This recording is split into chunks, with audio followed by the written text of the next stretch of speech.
Jack London, The Little Lady of the Big House, Part 29.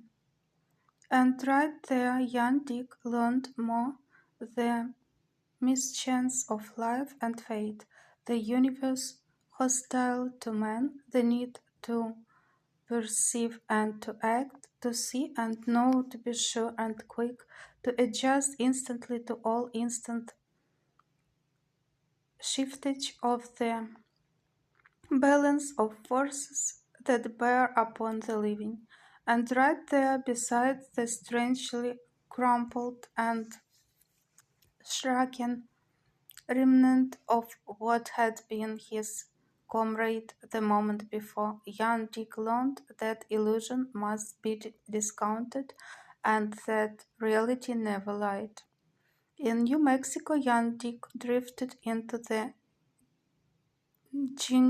Jingle Pop Ranch, north of Roswell in the Pecos Valley. He was not yet 14, and he was accepted as the mascot of the ranch and made into a sure enough cowboy by cowboys who on legal papers legally signed names such as Wild Horse, Willie Bark, Boomer Deacon, and High Pockets.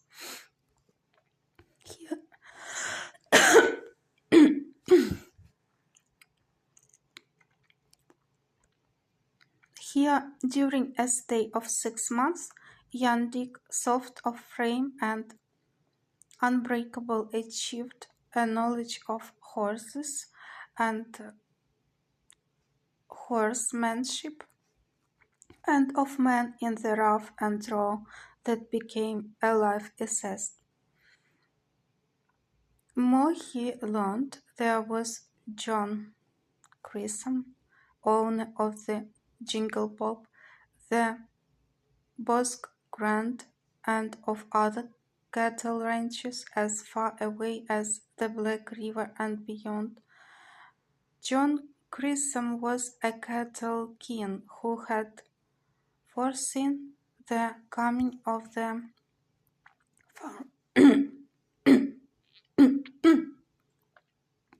farmer and adjusted from the open range to barbed wire, and who, in order to do so, had purchased every 40 acres carrying water and got for nothing the use of the millions of acres of adjacent range that was worthless without the water he controlled. And in the talk by the campfire and chuck wagon among $40 a month cowboys who had not foreseen what John Grissom foresaw, young Dick learned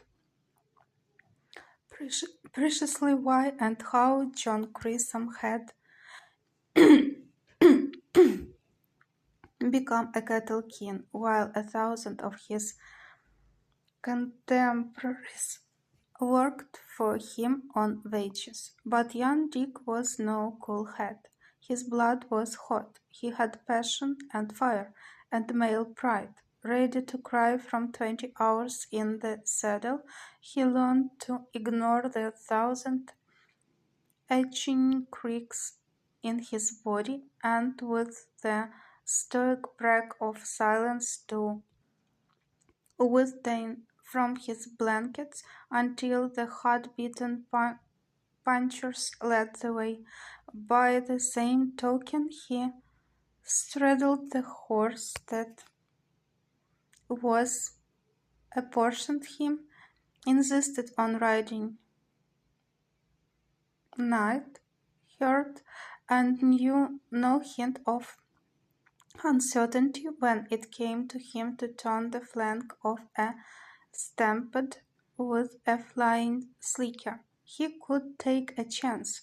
It was his joy to take a chance, but at such times he never failed of due respect for reality.